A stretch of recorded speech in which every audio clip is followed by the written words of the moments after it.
नमस्कार दोस्तों। आज की कहानी है कहाँ जाओगे, स्वर्ग या नरक। एक बुजुर्ग महिला की मृत्यु हो गई। यमराज उसे लेने आए। महिला ने यमराज से पूछा, आप मुझे स्वर्ग ले जाएंगे या नरक। यमराज बोले, दोनों में से कहीं नहीं। तुमने इस जन्म में बहुत ही अच्छे कर्म किए हैं, इसीलिए मैं तुम्हें सीधे प्रभु के धाम ले जा रहा हूँ। बुजुर्ग महिला खुश हो गई और बोली, धन्यवाद, पर मेरी आपसे एक विनती है। मैंने यहाँ धरती पर सबसे स्वर्ग और नरक के बारे में बहुत कुछ सुन रखा है। मैं एक बार इन दोनों जगहों को देखना चाहती हूँ। यमराज बोले, तुम्हारे कर्म अच्छे हैं, इसीलिए मैं तुम्हारी यह इच्छा पूरी करता हूँ। चलो, हम स्वर्ग और नरक के रास्ते से होते हुए प्रभु के धाम चलेंगे। दोनों चल पड़े। सबसे पहले नरक आया। नरक में बुजुर्ग महिला ने जोर जोर से लोगों के रोने की आवाज़ सुनी। नरक के सभी लोग दुबले पतले और बीमार दिखाई दे रहे थे। महिला ने एक आदमी से पूछा, यहाँ आप सब लोगों की ऐसी हालत क्यों है? आदमी बोला, तो और कैसी हालत होगी? मरने के बाद जब से यहाँ आए हैं, हमने एक दिन भी खाना नहीं खाया। भूख से हमारी आत्माएं तड़प रही हैं। बुजुर्ग महिला की नज़र एक विशाल पतीले पर पड़ी, जो कि लोगों के कद से करीब 300 फुट ऊंचा होगा। उस पतीले के ऊपर एक विशाल चम्मच लटका हुआ था। उस पतीले में से बहुत ही शानदार खुशबू आ रही थी। बुजुर्ग महिला ने उस आदमी से पूछा, इस पतीले में क्या है? आदमी मायूस होकर बोला, यह पतीला बहुत ही स्वादिष्ट खीर से हर समय भरा रहता है। बुजुर्ग महिला ने हैरानी से पूछा, इसमें खीर है? तो आप लोग पेट भर के ये खीर क्यों नहीं खाते? भूख से क्यों तड़प रहे हैं? आदमी रो रो कर बोलने लगा, कैसे खाएं? यह पतीला 300 फीट ऊंचा है। हम में से कोई भी उस पतीले तक नहीं पहुंच पाता। बुजुर्ग महिला को उन पर तरस आ गया। सोचने लगी, बेचारे, खीर का पतीला होते हुए भी भूख से बेहाल हैं। शायद ईश्वर ने इन्हें यही दंड दिया होगा।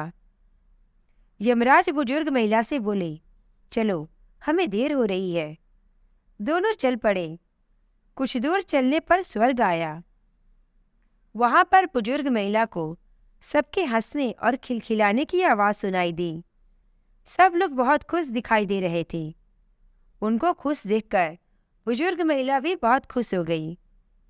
पर वहाँ स्वर्ग में भी बुजुर्ग महिला की नज़र वैसे ही 300 फुट ऊंचे पतीले पर पड़ी जैसा कि नरक में था। उसके ऊपर भी वैसा ही चम्मच लटका हुआ था। बुजुर्ग महिला ने वहाँ लोगों से पूछा, इस पतीले में क्या है? स्वर्ग के लोग बोले, इसमें बहुत ही स्वादिष्ट खीर है। बुजुर्ग महिला हैरान हो गई। उनसे बोली, पर यह पतीला तो 300 फीट ऊंचा है। आप लोग तो इस तक पहुंच ही नहीं पाते होंगे। उस हिसाब से तो आप लोगों को खाना मिलता ही नहीं होगा। आप लोग भूख से बेहाल होंगे। पर मुझे तो आप सभी इतने खुश लग रहे हो, ऐसा कैसे? लोग बोले, हम तो सभी लोग इस पतीले में से भरपेट खीर खाते हैं। महिला बोली, पर कैसे? पतीला तो बहुत ऊंचा है। लोग बोले, तो क्या हो गया? पतीला ऊंचा है तो यहाँ पर कितने सारे पेड़ हैं।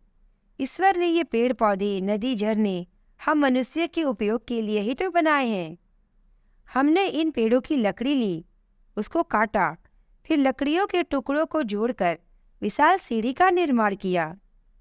उस लकड़ी की सीढ़ी के सहारे हम पतीले तक पहुँचते हैं और सब मिलकर खीर का आनंद लेते हैं। बुजुर्ग महिला यमराज की तरफ देखने लगी। यमराज मुस्कुराकर बोले, ईश्वर ने स्वर्ग और नरक मनुष्यों के हाथों में ही सौंप रखा है। चाहे तो अपने लिए नरक बना ले और चाहे तो अपने लिए स्वर्ग बना ले।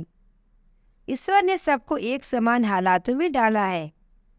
उसके लिए उसके सभी बच्चे एक समान हैं। वे किसी से भेदभाव नहीं करते।